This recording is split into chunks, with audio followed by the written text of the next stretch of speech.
ফিলিস্তিনের গাজায় যুদ্ধবিরতি চুক্তি লঙ্ঘন করে ইসরায়েলের হামলার প্রতিবাদ জানিয়ে বিক্ষোভ মিছিল ও সমাবেশ করেছে ভৈরবের যুব ছাত্র সমাজ।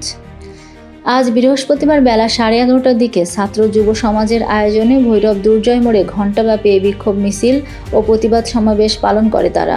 এ সময় প্রতিবাদ সভায় মাওলানা শাহরিয়ার, মোহাম্মদ ফাহিম, মোহাম্মদ জাহিদুল, মোহাম্মদ সিয়াম ও হাফেজ মোশাররফ বলেন, যুদ্ধবিরতির চুক্তি লঙ্ঘন করে ফিলিস্তিনের নারী ও শিশুদের ওপর ইসরায়েলের যে নির্মম নির্যাতন ও হত্যাযজ্ঞ চালাচ্ছে, এই হত্যাযজ্ঞ বন্ধ করার দাবি জানাই।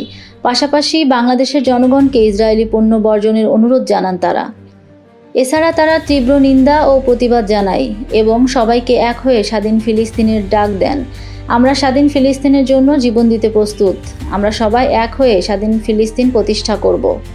এছাড়াও তারা বলেন, মুসলিম বিশ্বের বিভক্তির কারণেই ইসরায়েলের মতো অপশক্তিগুলো মাথা চাড়া দিয়ে উঠেছে। তারা বারবার মুসলিম বিশ্বের ওপর হামলা চালাচ্ছে ও হত্যাযজ্ঞ ঘটাচ্ছে। মুসলিম বিশ্বকে একতাবদ্ধ হয়ে ইসরায়েলের মতো এ ধরনের অপশক্তির বিরুদ্ধে লড়াই করার আহ্বান জানায় বক্তারা।